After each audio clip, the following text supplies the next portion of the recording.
June 20th, 2019. From El Cajon, California, this is episode 184 of You Can Bet on That. Hi, everybody. Welcome to You Can Bet on That, a podcast for the recreational gambler.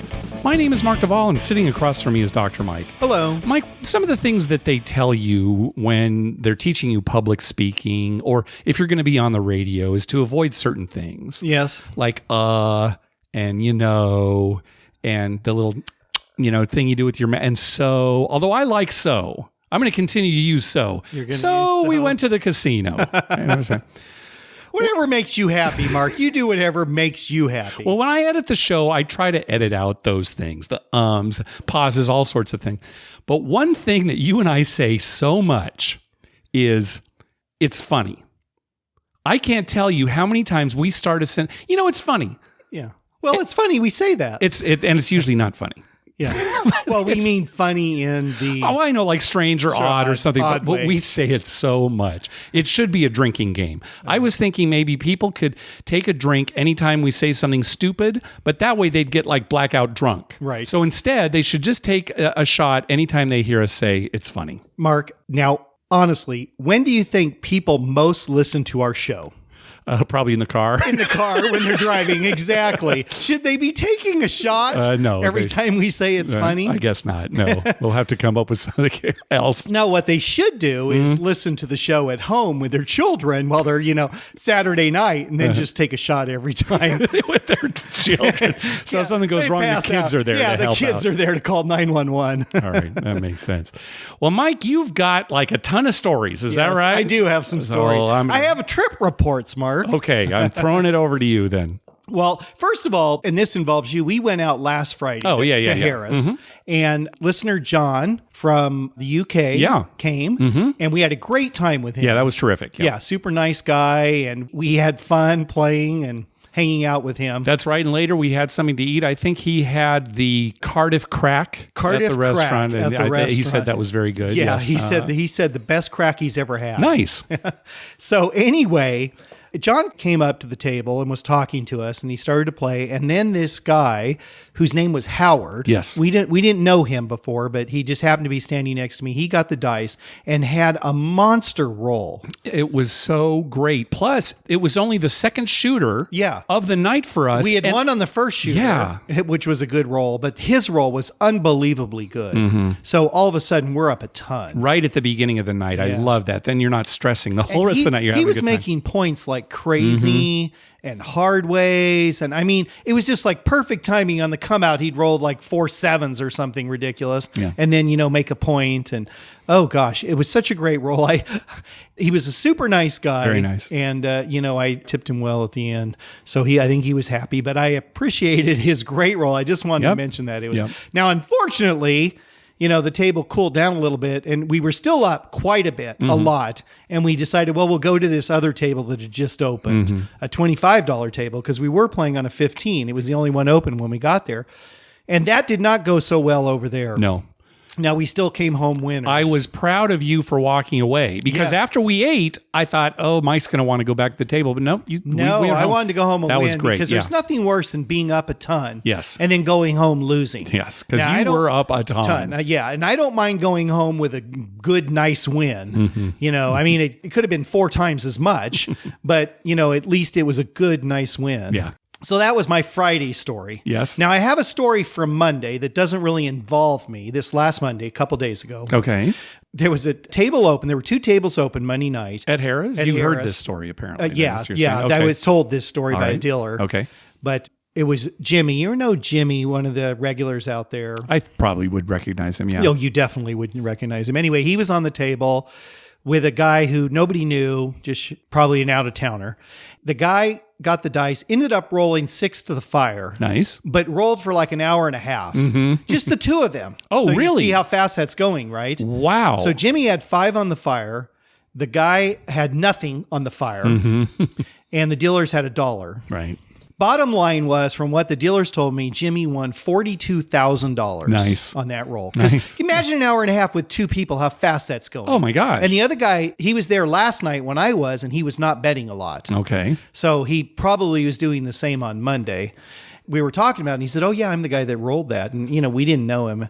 Funny thing, and he tipped him $2,000. And the guy told me, he said at the end of the roll, he felt so bad that he won all this money and the fire, and I didn't have anything, so he tipped me $2,000. Oh, nice. That is a nice tip. That's a big tip. That is a nice tip. Jimmy, you're the man. You got something to shoot for, Dr. Mike. Yeah, I know. I've never tipped $2,000 to one person.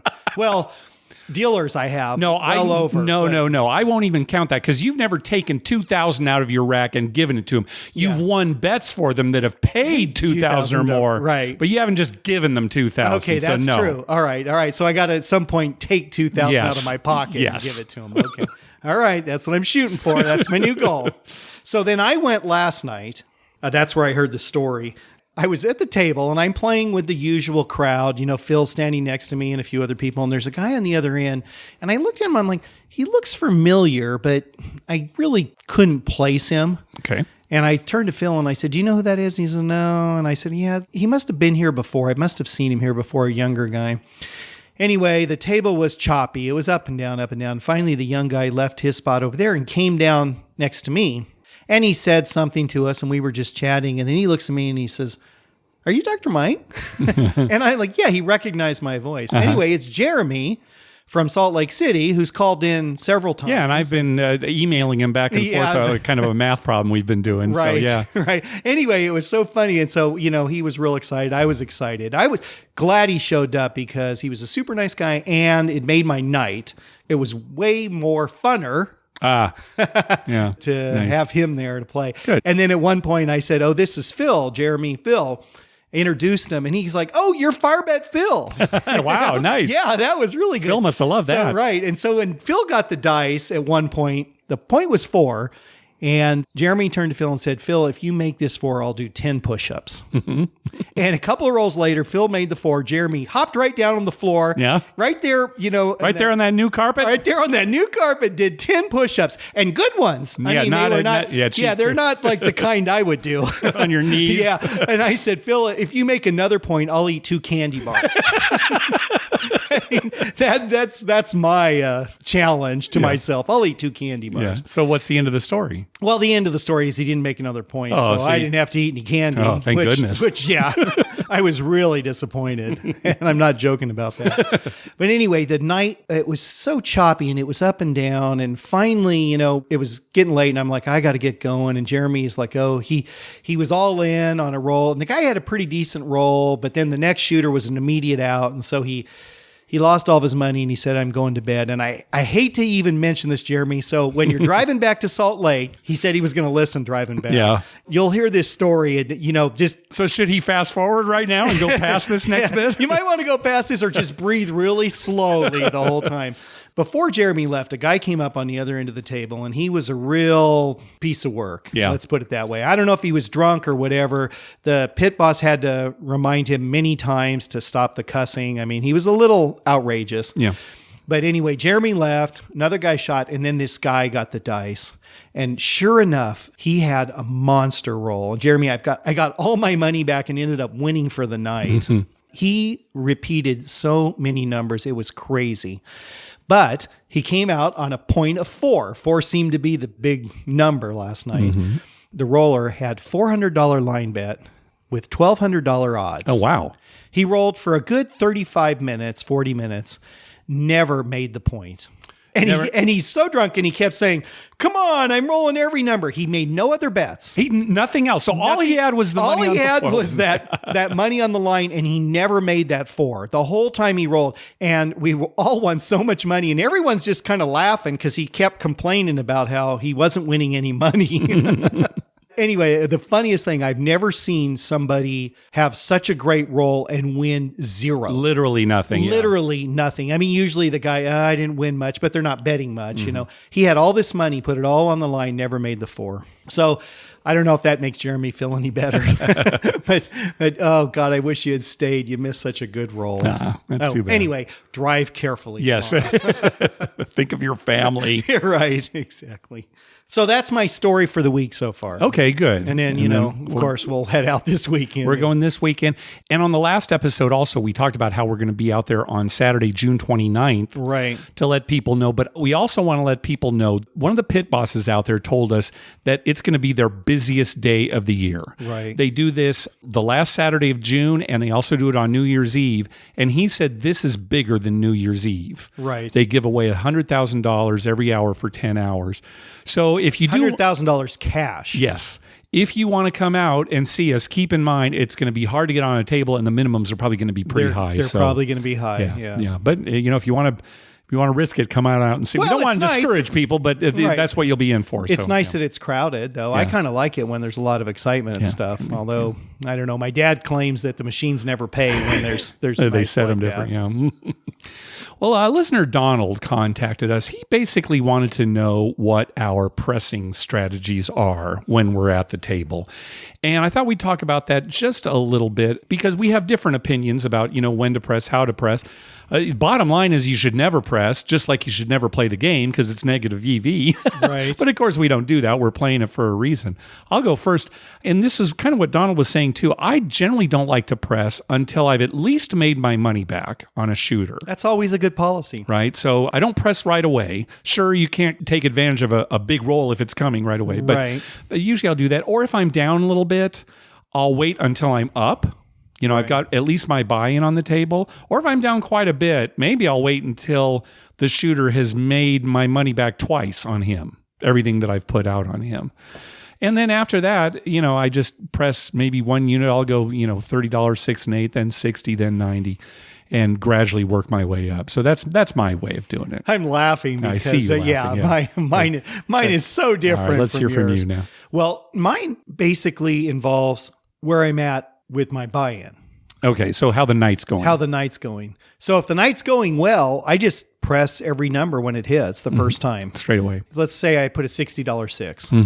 And then I go to 120, and then I go to 150, then I go to 210, then I go to 300, 450, 6, 9, 12, etc. So if somebody were not betting as much as you, say they only had $6 on the 6 and 8, right? Maybe you'd go 6, 12, 18, then straight to 30, maybe, right? Something like that. Something like that, 18 to 30. That'd probably be a good way to do it. Okay. I mean, that's what I do if I'm up and the night's going well. Now, if I'm down a lot, then I usually collect all of my 5 place bets until they've all hit, until I've got my money back for that shooter. And then I go through my pressing cycle again. Yeah. And then sometimes I turn to you and say, I'm going to press the first 4 numbers no matter what he says that a lot, no matter what they are. So if the next 4 are 6, he's pressing that 6 all the way every time. Yeah. And sometimes he reneges on that promise too. Sometimes, I've seen that but not happen. that often. I mean, most of the time I follow through if I say, because I don't want you to be rebuffed by you. But Donald, keep in mind too that this is just what we like to do. There's no good or bad strategy when it comes to pressing. Like I said, it's negative EV. If you catch a hot roll, then it's great that you pressed. Right. But, maybe you press and then the next roll's a 7. And if you hadn't pressed, you would have at least collected. So we could go on and on. But this is what we like to do. What it boils down to is you have to be comfortable with what you're doing. Right. So if it makes you uncomfortable to press thinking, oh my God, if 7 comes up, I've won nothing on this roll, then you probably shouldn't press. Right. Yep. Yeah.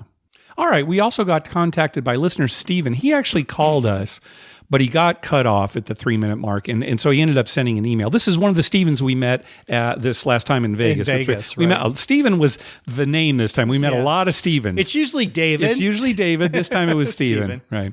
Anyway, I'm just going to paraphrase his story right here. He went to the Four Winds Casino in New Buffalo, Michigan, and he bought in at an empty craps table. And while he was making his initial wagers, putting stuff out there, another gentleman stepped up to the table with cash in his hands.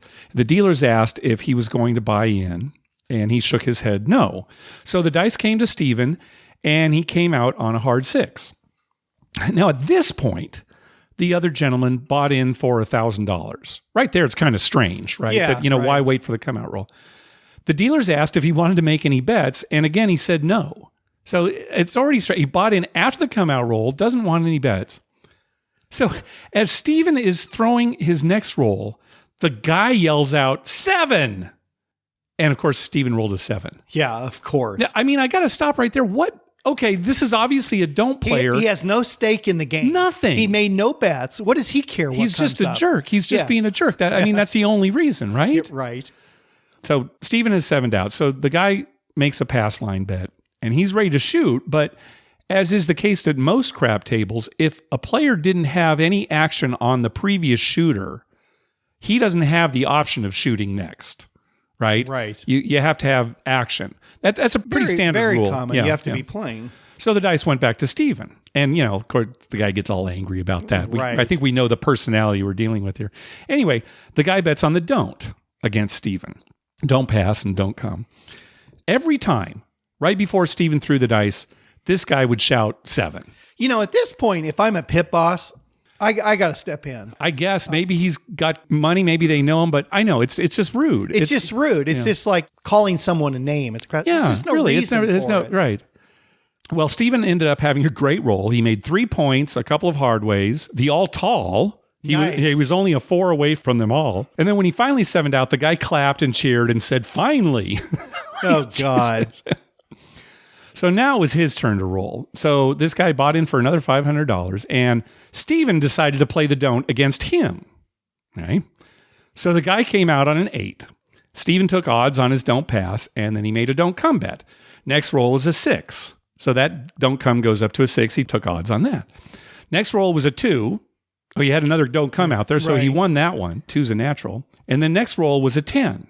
And he took odds on that. So now Stephen has don't bets on the 8, 6, and 10 with full odds. And right before the guy threw the next roll, Stephen yells out 7. He hadn't been yelling it before, just on that roll. And the guy 7'd out. Stephen clapped and cheered. Even the dealers were laughing. And the guy stormed away from the table fuming. Stephen said, and this is just a quote from Stephen, he said, "I would normally not do something so petty, but I think he deserved it." Yeah, I'd be tempted to too. How nice can you be when somebody's just in your face like that? Well, if he has bets out there and if he under his breath said 7, it sounds like the guy was making a big thing about it. Yeah. And the fact that he did it when he had no bets is really crazy. Yes, that's just a bad person. He is what my wife would call a jackwipe. Oh, good. It's a cross between a jackass and an asswipe. Oh, okay. Just a jackwipe. Jackwipe. Okay. You can just, because you can say that in public and people, that's true. People just say, he's a jackwipe. Anyway, I thought that was a great story. That's one for all time. Yeah. I mean, it's so satisfying in the end. I got to give kudos to Stephen because you know what would have happened if that was me. You would have been, saying something to him and the crew probably. And the crew too. I'd probably have gotten in trouble. One more. We got an email from listener Jeff. He was recently in Philadelphia for a conference, and he had some time to kill before his flight home, so he headed over to Harrah's Philadelphia to play a little bit. So I'm just going to read directly from his email here. When speaking to the pit boss, he was telling us that more play equates to more benefits, which I already knew, but he kept harping on it, which I found odd. After about 30 minutes of this, he tells me he will play catch with your young son and teach your daughter how to ride a bike in front of the casino if your play is strong enough. An obvious joke at first, until the gentleman to my right whispers to me, he's done it a few times. Nice. Apparently, the pit boss was a former college baseball player many years ago and does this as a perk for fathers that bring their young children to Harrah's Philadelphia. Apparently, he plays the role of coach/father figure. I was still questioning this as it seemed way too far-fetched. After his shift was over, he shows me a video of him throwing a baseball with a young kid, and the Harrah's signage was in the background. Blew my mind. The weirdest comp/benefit I've seen in my life. Do you two have any stories of weird benefits/comps you've seen? Well, you can't top that. How could you top that? I wrote back to Jeff and said, it's kind of creepy, actually. Yeah, right. Let me play with your kid. Yeah, exactly. Strange. Yeah, no, I've never heard anything of that. I can't think of any weird. We never asked for anything weird. That's for sure. No, I don't know, but that opens up a whole realm of things in my head that we could ask for. Yeah, I know in the future. Just babysitting. That would yeah. Could you just go up to the room and sit with us so my wife and I can? Thanks for that email, Jeff. Hey, thanks to everyone who's been clicking through our Amazon link. Remember, whenever you're going to buy something through Amazon, please go to our page first, youcanbetonthat.com, and click through our Amazon link towards the top of the page.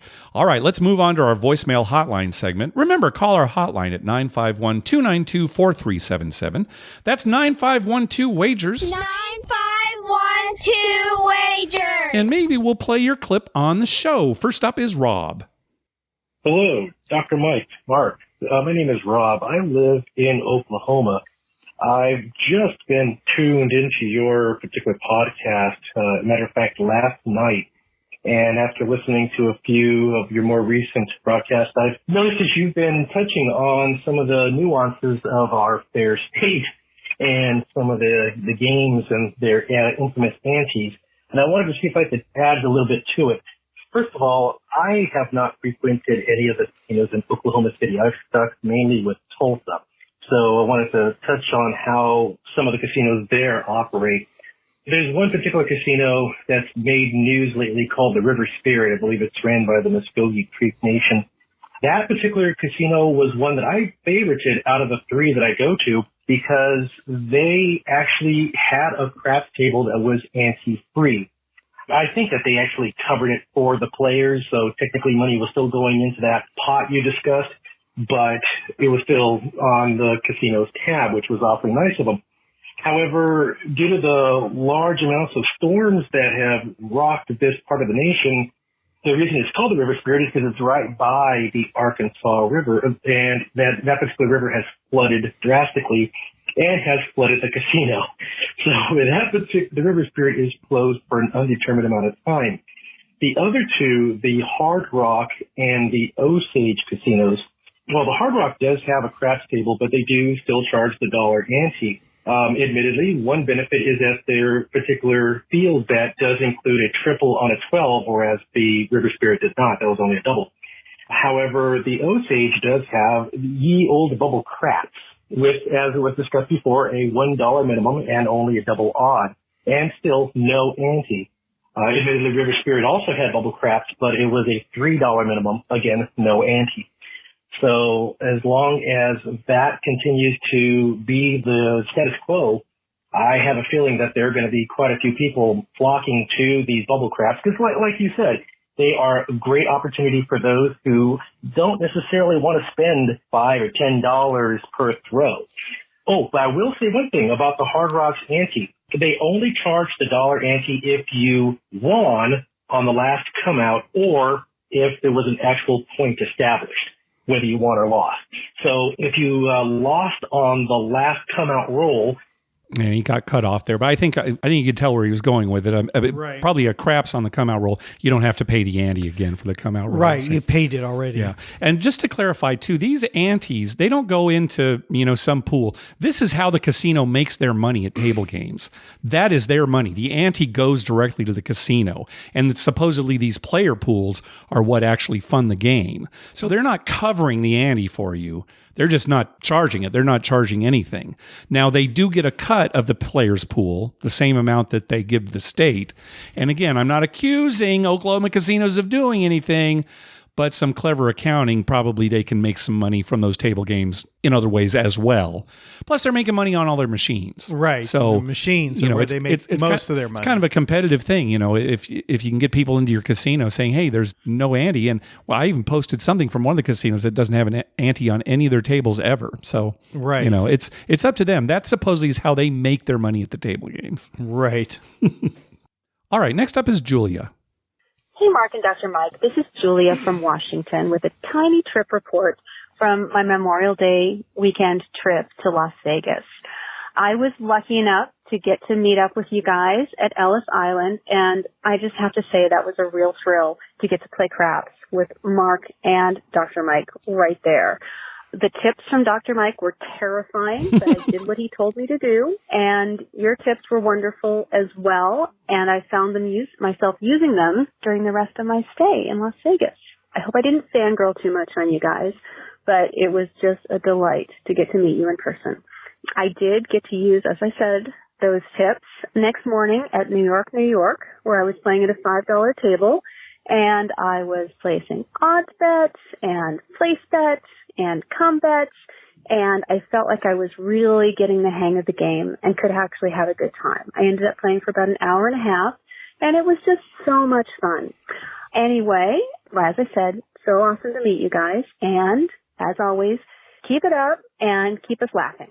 Thank you. Yeah, great. Nice to meet you too, Julia. Yeah, it was. Nice. I'm glad that she had fun and she was able to then go off. We didn't know if she won though at New York, New York. Oh yeah, it said it was a lot of fun. She didn't say she won. She didn't say she won. As long as it was fun. Yeah, that's true. And if she lost, hopefully it wasn't much. Hopefully not too much. Yeah. But I think we have another convert. I don't know if we should put it that way. Well, I know it's. I tend to want to apologize to people when we teach them sorry craps. For that. Yep.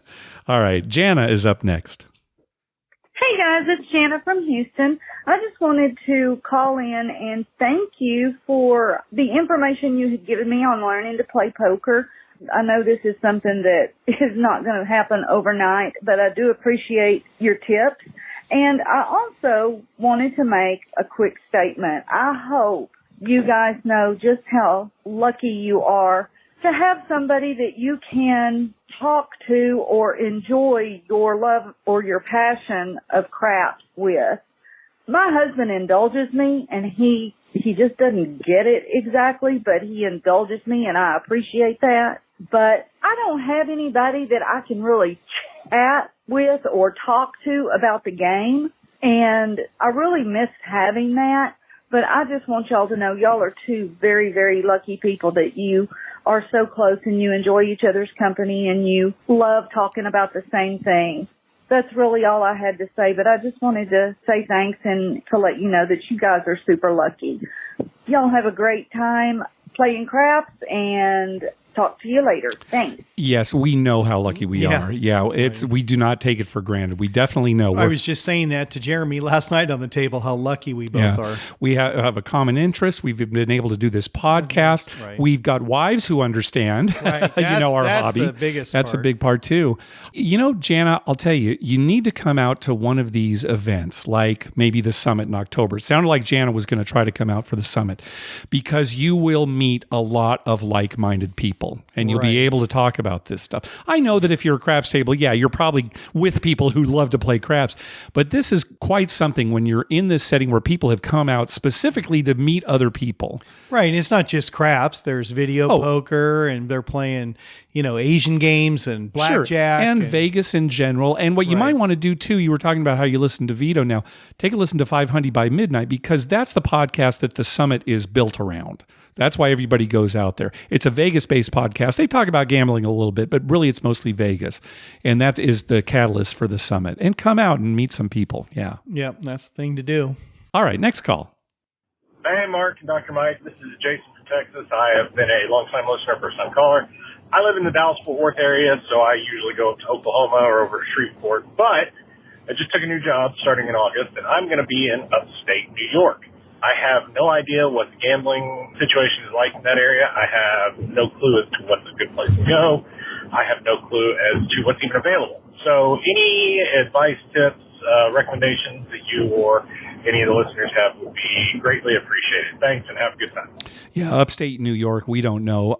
We got to throw that out to the listeners, because in New York casinos, there are a lot of them that aren't full-blown casinos, meaning maybe they don't have table games, or maybe some of their video poker are really video lottery terminals. Right. It's like Montana. Yeah. Like so what I encountered in Montana. If anybody has any advice for Jason about, he didn't say specifically where in Upstate New York, but if anybody's got some suggestions on casinos in that area, let us know. All right. Our New York listeners, and I know there's lots of them, can call in and let us know about that. Yes. Or email, however you want to contact us. Yeah, right. Or anyone who's been up to like Niagara Falls. And see, that's what I'm thinking. Maybe it's really a Canadian casino that he should be going to. I don't know. Across the border. Yeah. We'll see.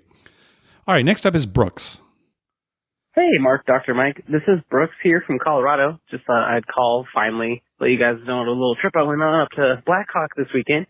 The Color Up YouTube channel was doing a meet and greet at the Saratoga Casino, so I thought I'd make my way up there. Got to meet him. Great guy. Good group of people around the table. We start rolling. I'm not doing great, but after a while, everyone starts leaving, and it's down to me, one other guy. I'm down probably like 140 at this point, and I'm like, all right, it's like my last maybe 2 throws. Dice come to me. I bet all tall small because I'm into that. And as I get rolling, I'm 2 points away, and the guy next to me bets the horn bet for $25, and I rolled boxcars 3 times in a row. So I think I made the guy beside me like $600 on just those 3 rolls. Then I think I needed the 6. I hit the 6, which gave me the small, and then like the very next roll hit the 11 or something I was missing, hit it all, and ended up walking away up like $200. Just thought it was a great time, and if anyone gets up to Saratoga, the staff up there is great, and I just thought I'd let you guys know.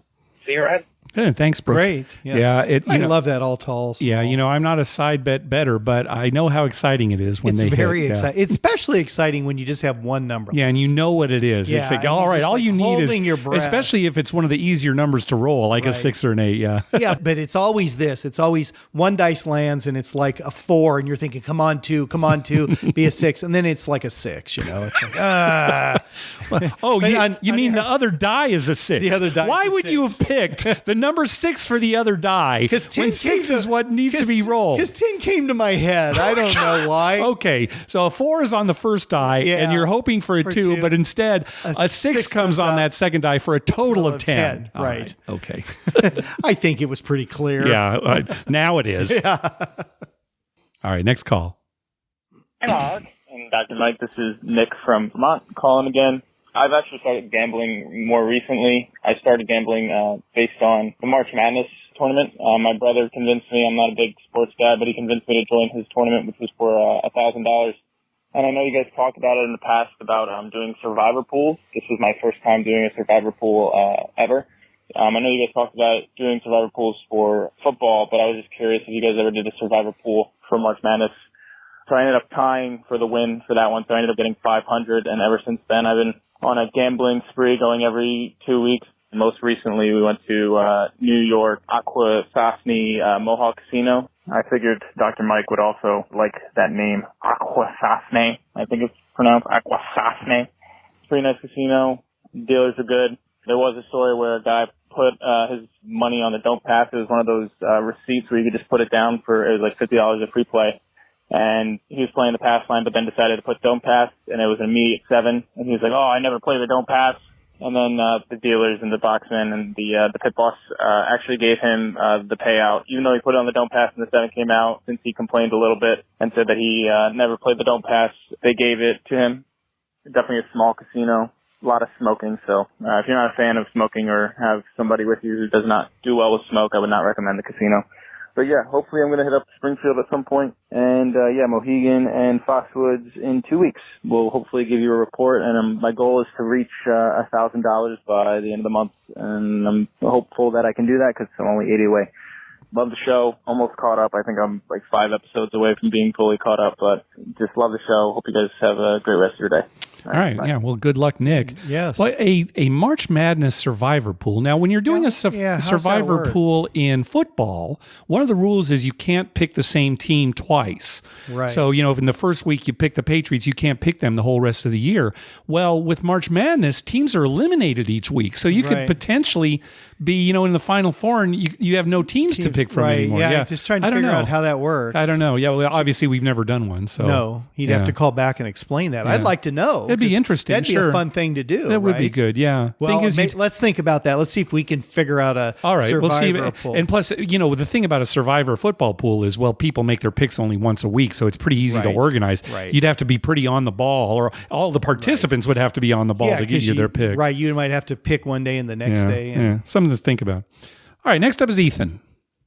Hey, Mark and Dr. Mike, it's Ethan from Virginia. It's been a while since I've called in because it's not really fun reporting on a year's worth of mostly lousy gambling. However, I was out in Vegas at the end of April, beginning of May, for a work conference and then had some friends fly out to meet me to finish out the week. Yes, 7 days in Vegas is way too many. By Sunday, I couldn't have been more ready to board my 7 a.m. flight. But a few cool things happened. Some of my coworkers wanted to learn how to play craps. We were staying at Treasure Island. They had a $15 craps table open that was empty. I walked up and asked if this was their only table. They said yes and asked why. I explained that I had 2 new people who had never played and that I was going to teach them, but we aren't willing to play 15s. They said, "Are you willing to play a $10 table?" And they ultimately let us play $10 at our end of the table, which I thought was pretty nice. The gambling didn't go all that well. One of my coworkers rolled 3 hard sixes in a row.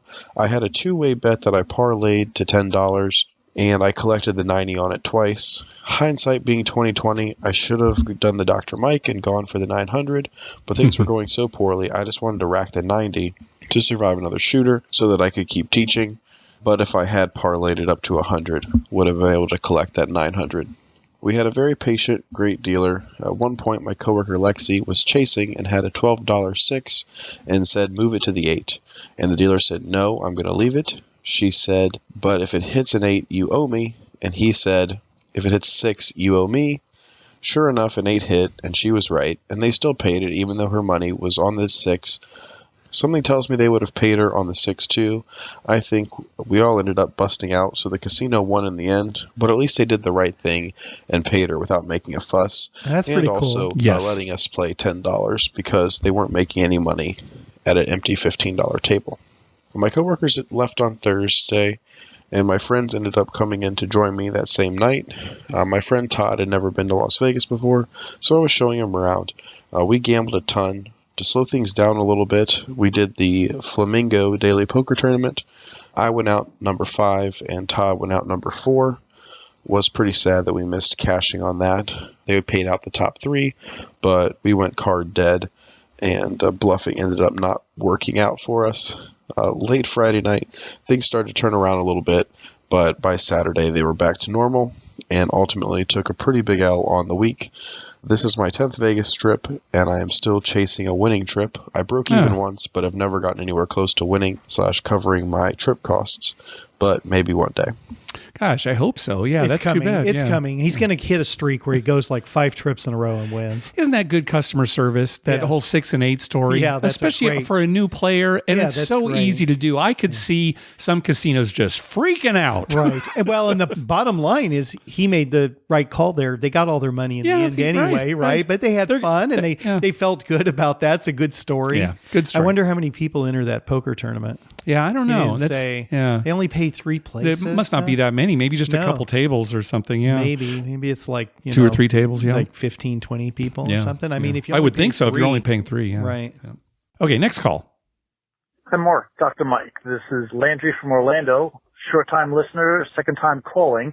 I have 2 comments with regards to your podcast, and hopefully they're relevant since I'm a couple weeks behind. The one is regards to the betting and selecting the opposite of what you would normally pick. I tried that this past football season, and it actually worked fine for the first week or 2, but by the 3rd week, my mind started playing games. And I had no idea if I was picking the team I would want to win or thought would win or the one that's going to lose. This year, I'm going to try something different, which is to pick my normal picks, roll some dice. If the total number comes up even, I will go ahead and play all the teams I selected. If the number total is odd, I will then select all the opposites. That would be the definitive way to ensure that I'm smart gambling. Yep. Consistent teams. The other comment is for the gentleman who called in and getting slack for throwing the dice. He said he had some long arms, and they're telling him he needed to be back. I ran into a similar issue and always getting slack from the dealers. I'm in part of the long arm club, and found out that as soon as you get the dice, when you get to a game, is throw $6 on the table, say $3 two-way, and usually once you start making bets for the dealers, they tend to leave you alone. In fact, I'm a low roller, but I always have some sort of action out there for the dealers, and they become very happy, and you'll find that they no longer hassle you. In fact, they start chumming up to you and being your buddy, and I have them sometimes even tell me, hey, let me step back for you so you have plenty of room to toss. So you'll be surprised how much their attitude changes by just toking them just ever so bit. Anyway, I really enjoying the podcast. Keep it up. I will be in Vegas the weekend of August 16th, just in case you guys have nothing to do and plan ahead out there. Talk to you later. Keep up good work with the podcast. All right. Good luck on your trip. Yeah. I hate it that long arm people are bullied. Yeah, it's they're discriminated against. Yep. That's the new movement. Yeah, well, actually, they have long arms. They should reach out and swat the guy who. Yeah, he's got the length on him. The guy can't swat him back. Just hold his head. Put one hand on your forehead, yeah. and then whack him with the other one. There you go. Good advice from Dr. Mike, as always. Well, you know what? It's true. You should always tip anyway. Oh, of course. And not just there's so many good reasons to do it. This is a kind of a selfish reason because they'll treat you well. And you can. Right, and it's not just at the craps table or in gambling. It's in life in general. Yep. Right? Tip your waitress. You'll get good service. You'll get better food, Tip the bathroom attendant in the bathroom. Hopefully you won't slip on all the urine below the urinal. Yeah. Stuff like that. It pays to tip. Yeah. And people are happy. And that's what makes the world go round. Yep. All right, next call. Hey, Mark and Dr. Mike. This is Big Gay K from Seabus, Ohio. Kind of a trip report, and also I had a question about free play and whatnot. Listen to you guys all the time. Love y'all. So I went to go see Sarah McLachlan because, that's what my people do. We were at the Wynn, and I was imbibing a little bit. Then decided to walk out and play a little bit of that, not George of the Jungle, but, the slot machine where it's like dollar increments, 1, 2, 3, 4, 5, Lord of the Jungle, something or other. So then started getting some drinks, and then I started playing $2. I actually went and got $250 off of my credit card, which I've never done before because I wasn't planning on even gambling. So I basically played that one machine for an hour and a half, continually hitting the button because, I got like drinks, and then I learned, hey, you can get a Bud Light and a Fireball or whatever else you want. So I was pretty schlockered, and that's all right. So I come home, I get an email that says, hey, we'd like you to come stay here for 3 nights. You get 2 buffets a night, and we're going to give you a $300 free credit.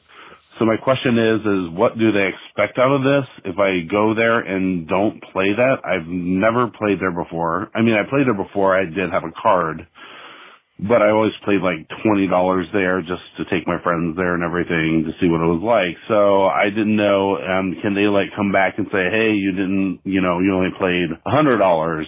We want our money back. Question number 1. My other question real quick is that I'm a Caesar Rewards, Total Rewards member for 8 or 9 years. I'm a low player, so I play between $300 to $800, and I go to Vegas frequently, just as really cheap, and I've got plenty of time to do this in Atlantic City, but I get free rooms for forever. I mean, even Saturdays are $20 a room at Caesars and whatnot. My brothers and I come out twice a year, and my brother immediately hit diamond status. He plays a lot more than I do, but I get better offers than he does, and I didn't know if that's a thing or a reason why. I love the show. I love hearing about Eric's stuff. I just started listening to Better Life. I like Julian and Eric, and I think Julian's wife is Janice. I think so, but I'm not really sure. Maybe her name's Janice. And I think Cousin Vito, I listen to his. Some do for a win stuff. But, yeah, it's great. I hope that I get to meet you guys sometime. I'm always there. Obviously, you don't have to play this, but I just want to give you 2 a shout-out that I think you guys are doing great stuff. So, yeah. It's Pride Weekend in Columbus, so, I may be a little inebriated right now. What can you do, buddy? Anyway, y'all take care, and hope y'all win soon. Hope to see you all soon. Take care. All right. Thanks, Kate. I love when somebody's trying to think of somebody's name, and it's not even close. Julian's wife's name is Kelly. It's not Janice. It's not even close. Well, that's me. You're talking about me all the time. To answer his first question about the comms. I think they're kind of related, but go ahead. Yeah. They don't expect anything from you. No. I mean, they expect something if you want to continue to get more comms. No, I think, and you would need to look at the fine print on this. He got this from Wynn. Okay. It's very possible an offer like this at the bottom might say, if you do not meet, a certain amount of play, you'll have to pay for the room. Right. It is possible. You see that sometimes. So I would say in this case, but a lot of times you don't. A lot of times it's like, we'll give you a room. They know you're going to gamble. Yeah, but this is a case where he said he didn't play there that much. He did have a card. Right. And obviously the reason he's getting this offer is because of how hard he hit that slot. Right. And that goes to ADT, average daily theoretical, right? He was playing a slot, which probably had a pretty big house edge, was playing a lot. He said he was hammering that button as fast as he could, and he was playing $2 increments. So that's why he got the offer. I would say... Well, I would caution him. I would definitely caution him. Yeah, read the fine print. Yeah. But a lot of times, I mean, well, like with us, you know, if I went and I didn't feel well, I had a cold and didn't play, they would still. Yeah, but you're thinking of Caesar's property. Yeah. Right? If it was a Caesar's property, both of us could get away with that. Win might be different. Yeah, because we never play there. But I'm sure you still get offers from Win. I do too, I get right? stuff all the time. But we haven't played there in a long time. So if we got some kind of room offer and gave them no play, I bet they'd charge us. You think so? Okay, the next one I get, I'm going to look. Okay. Because I get them like every month. I do too. Yeah, they're actual mailers that come in. Sure. Yeah, I'm going to look and see if there's any fine print in there. And I think his second question is similar to, he's asking why he gets all these offers and his brother doesn't. It could be ADT. Yeah, ADT or frequency. He said he goes a lot. Maybe his brother doesn't go as much. Yeah. So frequency has a lot to do with it. Yeah. I don't know if we've talked about it, but certainly on other podcasts, they've talked about how sometimes your tier status alone does not dictate the comps that you get. It's also based on ADT. Right. So you could be a diamond. Maybe you're a diamond status because you got the founder's card. Right. And so, but you're not really giving them much play. So you may not get as many comps. Right. So, or you could be one of those people that's at the casino every single day. And you just slowly build up to diamond status. Yeah. Even though you're not really putting that much out there on a daily basis. Yes, right. So. Yeah. Yep. All right, next call. Hi, Mark and Dr. Mike. Wanted to give a quick trip report and share some good news. Had my first ever winning session of craps this past weekend. I've been going to casinos for about 15 years now, but never touched craps until maybe 10 months ago after watching some of the videos that the Wizard had put up on his YouTube channel about how to play craps and what to do. I've played a handful of times since then, but all of them had been losing sessions until yesterday. I was at Bally's Wild Wild West, which suits me as a low roller, $5 minimum, 10 times odds. I snuck in at the one open spot at the table, bought in for $400, and then just religiously stuck to $5 pass line bets and $50 odds.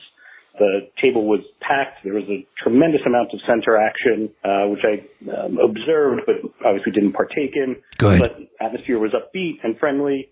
Played for a couple hours, cashed out for about $800, so doubled my money and walked away happy. So great trip, fun environment, and hopefully this is a new start in my craps playing life. Thanks very much for your show. Love listening to you guys, and take care. Bye. Yeah, good. Congrats. It's always nice to have your first win. Yeah. Usually people who keep playing, won the first time. That's why they continue to play. Right, yeah. So glad you stuck with it. Kudos to him that he stuck with it, because most people, I've lost 4 times in a row. That's enough of craps. That's right. All right, next up is Brendan. Hey, guys, this is Brendan from Cleveland, Ohio. Go Browns. I wanted to call in today. First-time caller and actually first-time listener. I was on my way to work this morning searching for a Las Vegas podcast to get excited about my upcoming trip. Ran upon your guys' podcast and listened to the most recent episode. I loved it. I'm 22 years young. My girlfriend and I love Vegas. We love gambling. We love playing craps, blackjack. We love learning about the game. And most importantly, we like to save our money and go out to Vegas and have a good time out there. But I wanted to share a funny story. So went out to Vegas for the second time ever. I hit a ton of the nines when I was on the craps table, and I had no idea what the repeater bet was. All I've ever seen was the all tall, all small, and the fire bet. So the dealer was nice enough to say, hey, just toss me $5. I asked him what it was for, and he's like, I'm just going to put it right here. You don't do a thing, just keep hitting your nines. So eventually, I kept hitting so many nines, I ended up forgetting about it. He looked over at me and had his finger up with just one more. And I looked at him confused because I had forgotten about my $5, and he said, you need one more 9. I said, all right, so all I got to do is just hit one more 9. I set the dice to 9, rolled it, I hit. His mouth dropped and said that it was the first time he's actually ever paid out a 9 on a repeated bet. So was pretty happy about that. But I enjoyed the podcast. Thanks, guys. Definitely my new podcast go-to. Thanks a lot. Yeah, congrats. First time the dealer's ever paid out a repeater bet on a 9? It must have been his first day. Yeah, or nobody at that casino bets the repeater. Yeah, really. Right. That does hit fairly often. Yeah, maybe he was thinking, Brendan, I'll get $5 from him because these repeaters never hit. Glad it worked out well. Hit. What about the Browns this year? Yeah, every year. Yeah, every year. They should be pretty decent. Okay. I mean, what can we say? We had the Chargers. We had the Chargers, and I don't follow it. You don't follow football I really don't. I watch football, but I don't follow it. Yeah. Does that make sense? Especially during the off season. Right. Yeah. Well, you watch football for the gambling aspect. Yeah, exactly. Yeah. And I can just, lie down and eat some chips. And I'm a diehard Charger fan to the death. Yeah, to the death. We know. Next call. Hey, Mark and Dr. Mike. This is Mike D. from New York City. Just calling because I'm going to be going on my not first Vegas trip, but my first adult Vegas trip. Last time I went was about 22 years ago. I was 14 years old. My parents took me, and needless to say, I'm ready for the real experience. An idea that I came up with in my head that I thought I would try when I go out there is I'm going to try and do a table crawl, I guess I would call it. So basically just try and hit as many craps tables as I can. Buy in small. I'm not a very big high roller. Don't have a huge stack. So $5 and $10 tables. Maybe $50 at 5 tables, and $100 at 10 tables, and just kind of see where it takes me. So I wanted to ask you guys, for someone who's never gambled in Vegas and has only played craps once, but it's okay and somewhat familiar with the rules. What would you guys recommend as far as must-stop-at tables, both downtown and on the Strip? Thanks for the show, big fan, and I'll let you guys know how it goes after my trip. That'll be first week in July.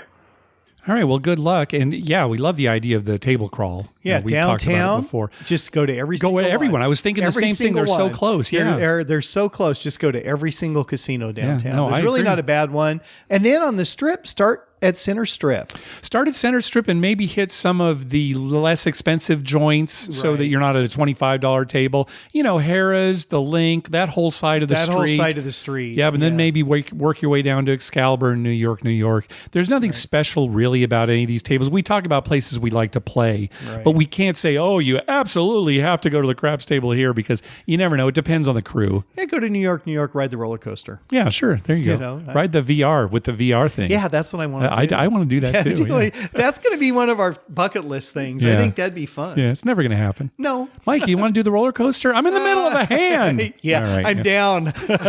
Mike, you want to ride the roller? No, I'm up. I want to keep playing. All right, got another call from Ethan. Hey, Mark and Dr. Mike. It's Ethan from Virginia again. I wanted to call in and tell you all a little bit about another trip that I took. I recently made my first trip into Europe. And among other things, I went to the Monaco Grand Prix Formula One race, and of course gambled at the Monte Carlo Casino. It cost €17 to get in, but they gave you a €10 voucher for free slot play. Free table play, €10 off your first cocktail, or $30 off your bill at the restaurant there, if I remember correctly. So pretty good value overall. Ended up really only costing €7 to get in versus 17. The only craps table they had was rolling at a €25. I guess that's one thing about the Monte Carlo Casino is overall there's very few tables in there, and it's pretty small from a casino standpoint, but it's a pretty big space and obviously very luxurious. But yeah, they only had one craps table rolling at €25. If you wanted to shoot, you had to play the pass line the whole time. We were there on Saturday night from 6 to 10 p.m. before the race on Sunday. They only had half the table open, but there were very few people playing craps, so it wasn't hard getting on. Overall, it was pretty chilly. The game moved pretty slowly. There seemed to be a lot of confusion and a little argument in French, so I couldn't really understand what was going on. So the craps wasn't all that great, and because it wasn't going very well, I didn't have a problem kind of picking up my chips and moving on. Blackjack and roulette are a much bigger deal in Monaco, apparently. I threw €50 on red just to say that I did it for the old Monte Carlo fallacy.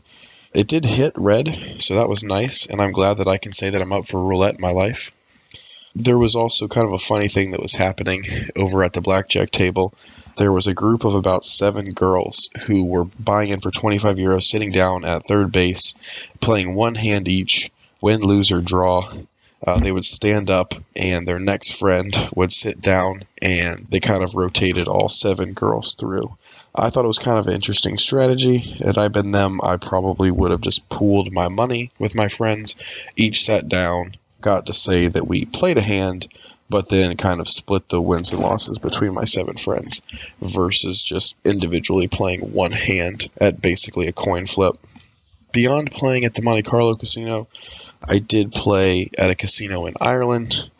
Also, it was so small, I could barely call it a casino. They only had 1 roulette wheel and 1 blackjack table, but it was €5 hand blackjack. They had a very quick and professional dealer.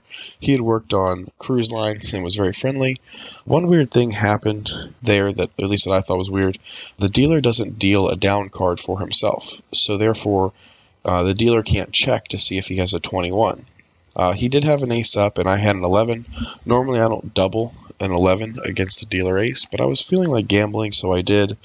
I ended up getting a 10, so I had a 21, and then the dealer hit his ace and got a 10 as well for a natural 21, which I was informed that a natural 21 beats my 21, and I lost my original bet as well as my double down.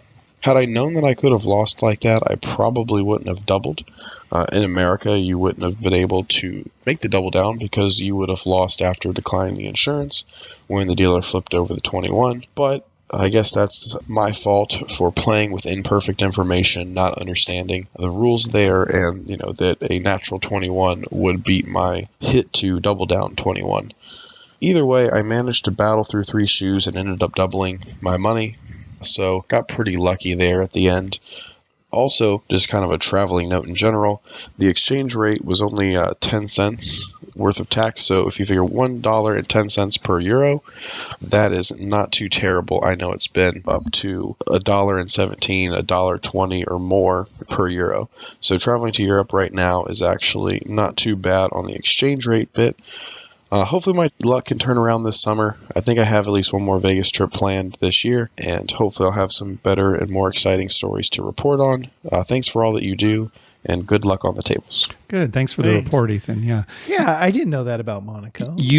That is kind of lame. The blackjack rules? Yeah, the blackjack rules. I think we've actually talked about this before, Mike, okay. But this is pretty good. Now, he was talking about the Ireland casino, but this is very common in all of Europe. Right. European blackjack. The dealer does not take a down card. Right. So I understand that, but they shouldn't take your double down. See, that's the thing, is since they don't take a down card, all of your action happens before he gets that second card. That includes double downs. That includes splitting. Right. So if the dealer ends up with a blackjack after all that, you lose everything. Yep. Wow. And it's something you need to watch out for. In fact, is that worse than 6-5 blackjack? No. You don't think so? It's not, because you change your basic strategy. Right. There are times when you don't. Obviously, if the dealer's showing an up card of an 8 or a 6, Right. Doesn't well, matter. that doesn't matter. It's only when it's a face card 10 or an ace. Yeah. So you had 11 and then the up card's a 10. You wouldn't double down. Well, I don't know. I don't know that basic strategy, because maybe you do, maybe you don't in that situation. But the bottom line is basic strategy does change. And in fact, on a recent episode, we were talking about how there was a stadium blackjack game where the dealer didn't take a down card. Right. And we said that basic strategy probably wouldn't change much in that game. It was unclear whether that was the case at this stadium blackjack game, where you would lose all your double down and split money too. Right. I would hope not. I would hope in America. not in America. But yeah, that is just definitely something you need to watch out for. Yeah. Well, that's interesting. Yeah. I had no clue about that. Yeah. I was surprised when he said it. All right. Next up is Frank. Hi, Mark and Dr. Mike. This is Frank from St. Louis. I'd like to tell you about a recent trip I took to Christchurch, New Zealand. I went to the casino in there. It was a very small casino, something you'd see maybe outside of Las Vegas. They had 2 blackjack tables, 1 roulette wheel, and 1 Caribbean stud, and a couple floors of slot machines, no video poker.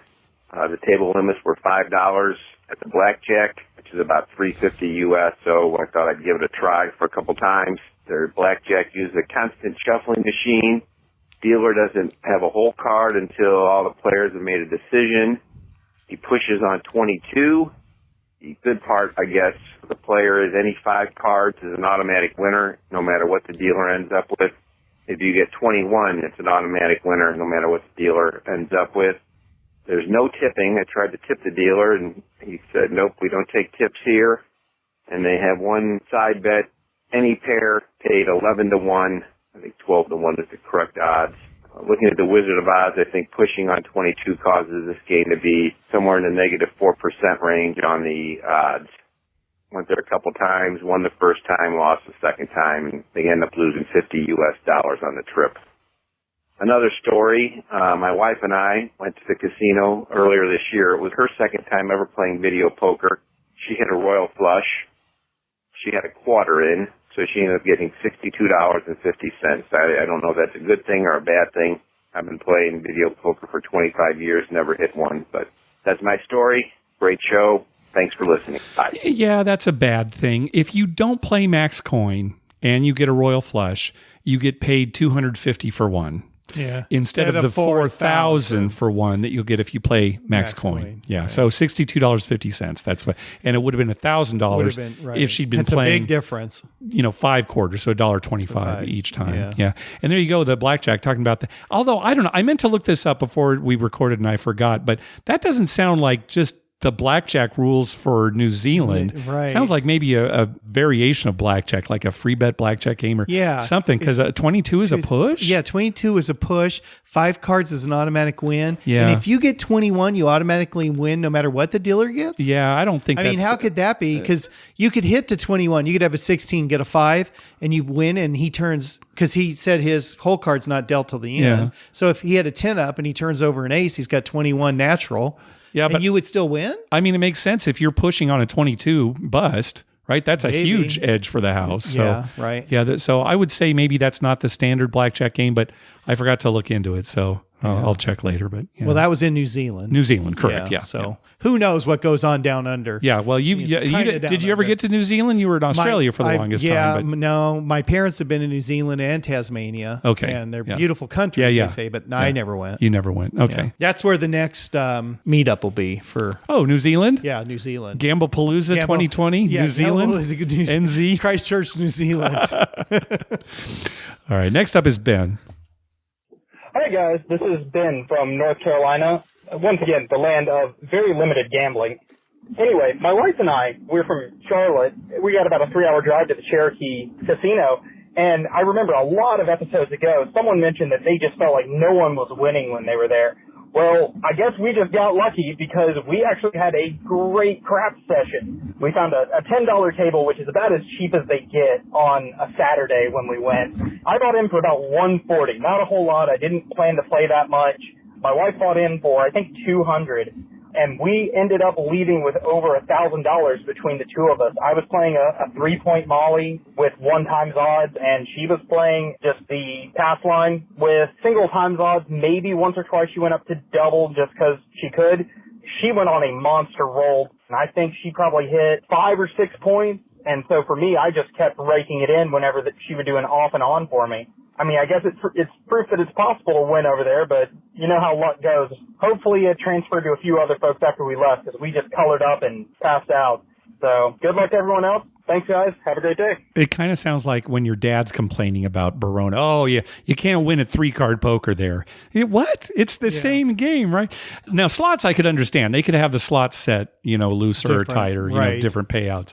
When it comes to table games, there's underhanded stuff going on all the time, Mark. Even at the craps table? Even at the craps. Underhanded stuff. Really? Yeah, they're shuffling those cards. You don't notice because you're on your phone, but they're doing stuff. We'll point it out next time we're out there. I'd like to see that. You look underneath that table, it's like a computer keyboard. Really? Yeah, they're pressing buttons and stuff. All right, well, dice are turning over. Maybe magnets are engaged. Maybe it's our next crazy. episode will be an expose then. I look forward to that. Turns out it's all true. I thought Mike was being an idiot. It's true. Nope. That's our final episode. All right, let's hear from our good friend Marty. Hey, Mark and Dr. Mike. Marty from Northern California, now relocated to Reno. Hey, so I've been spending quite a bit of time, at least once a weekend, at a different casino. So I think if you guys remember when I first got out here, spending most of my time at the Row, which is Silver Legacy and the El Dorado. Love the crews there. They're great. They just recently built a new outdoor amphitheater at a place called the Nugget down in Sparks, Nevada. So I've been playing there quite a bit in the last couple of weeks. They've got 3 dice tables. Normally only 2 of them are open on Friday and Saturday night. But one of the things that I like is they still have the fire bet, and they pay on 3, 4, 5, or 6 numbers on the fire.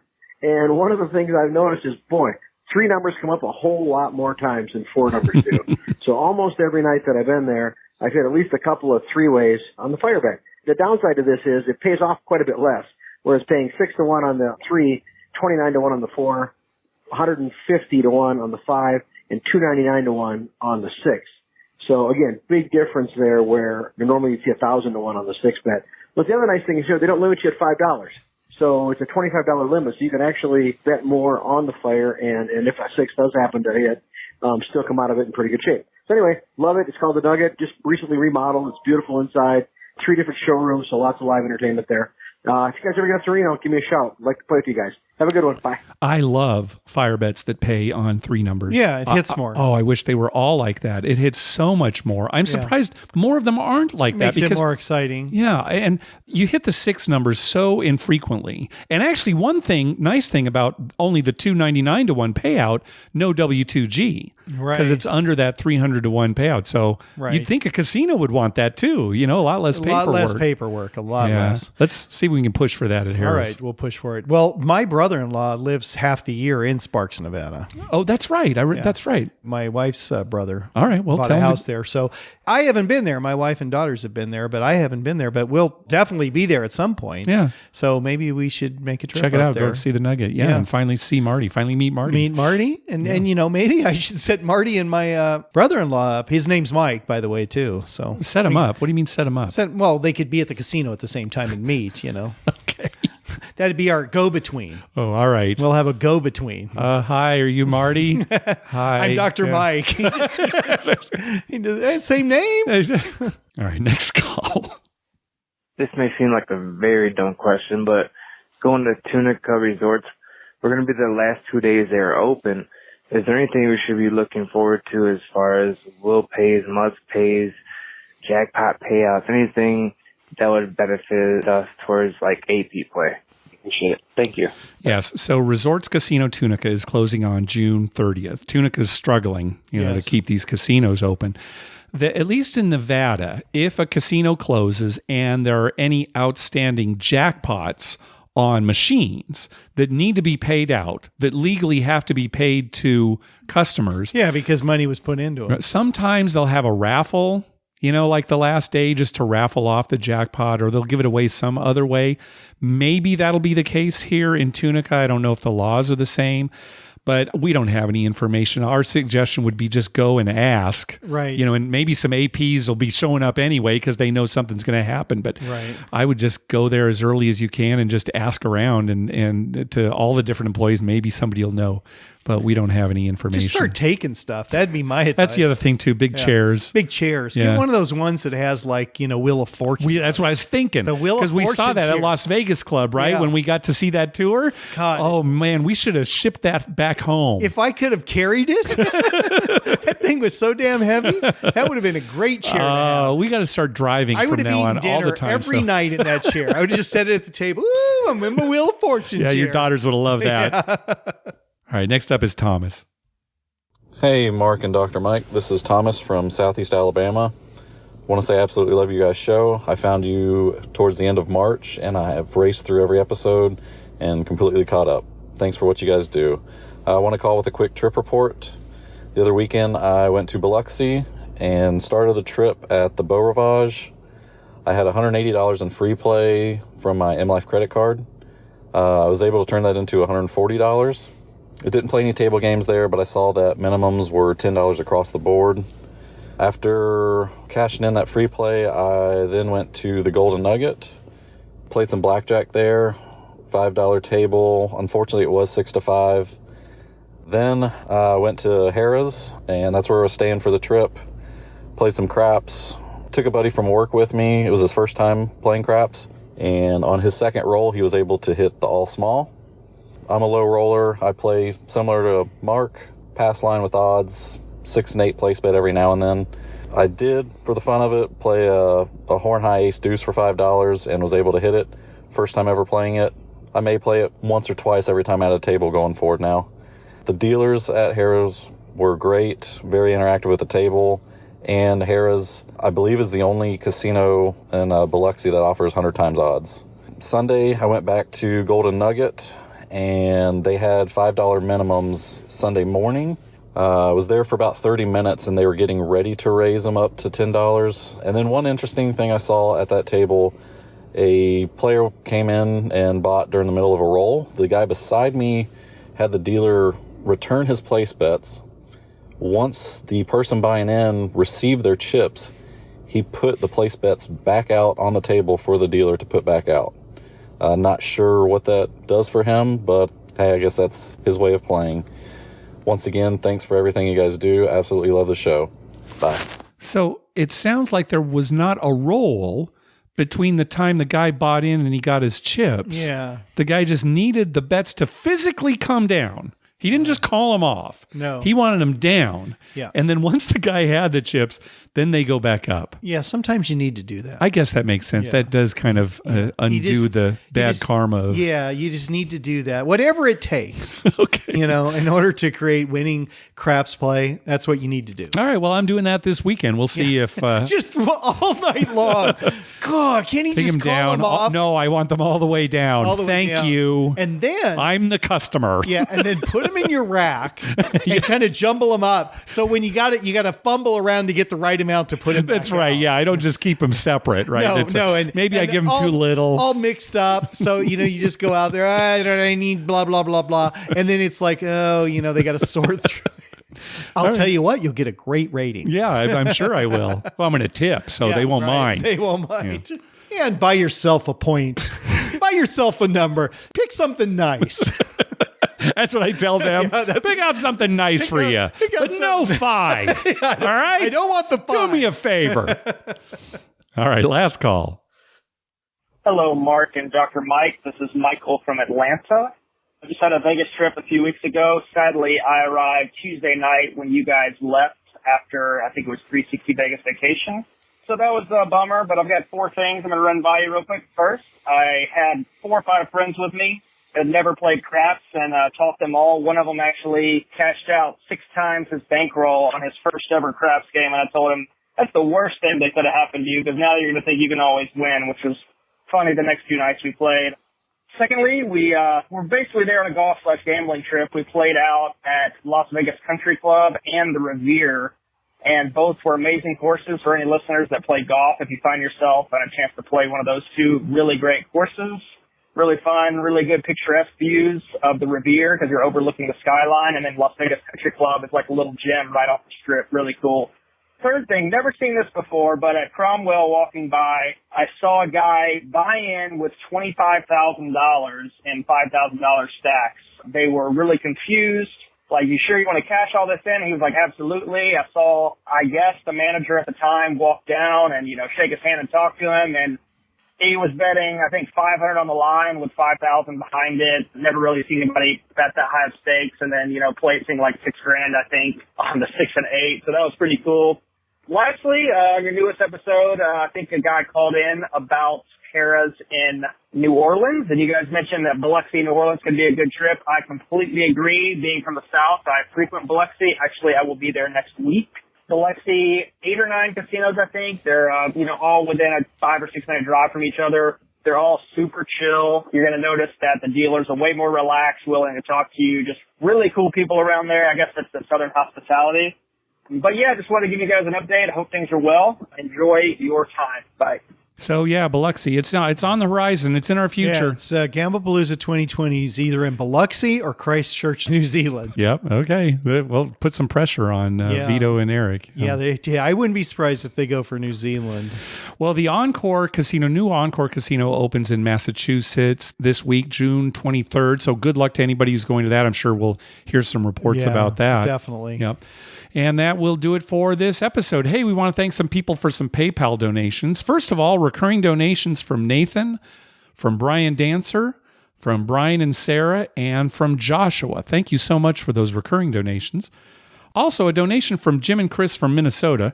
Karma donation for June 8th through 13th Vegas trip. Hope for that elusive VP Royal Flush. It's been almost 35 years.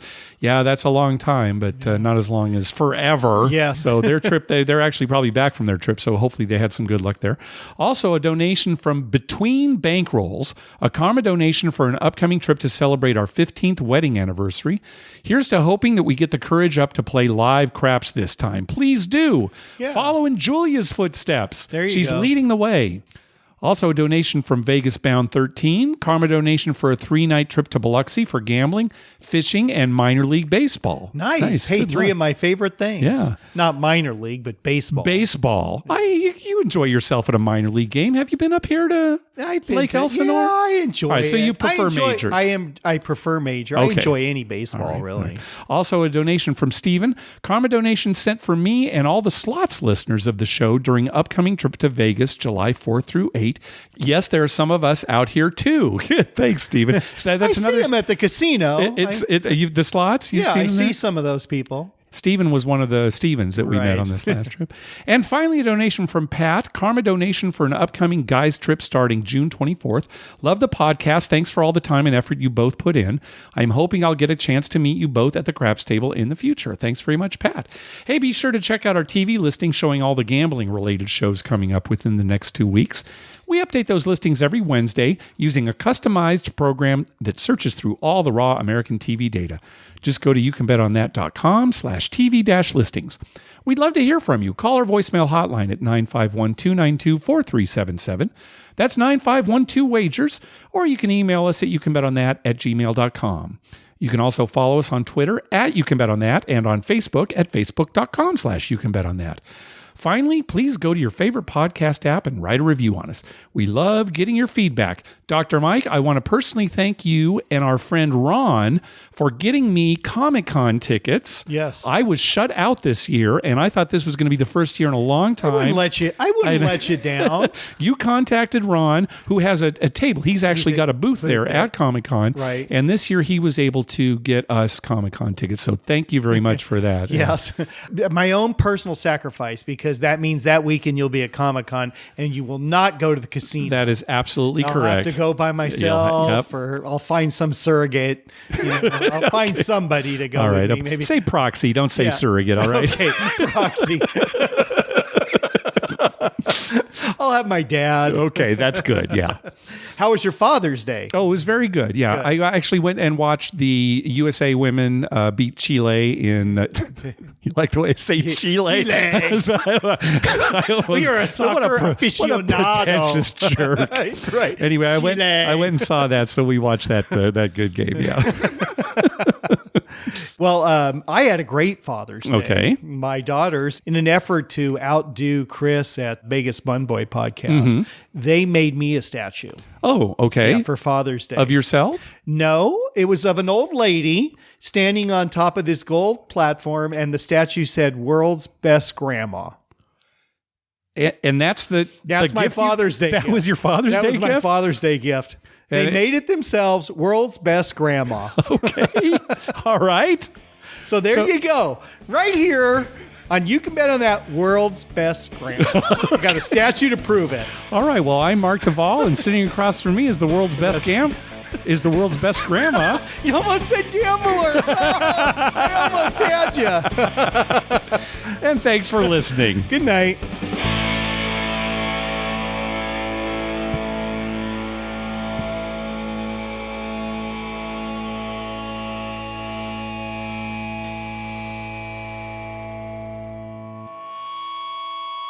Mike, Mark, that was wonderful. I had no idea you were so talented. The audience is going to love you.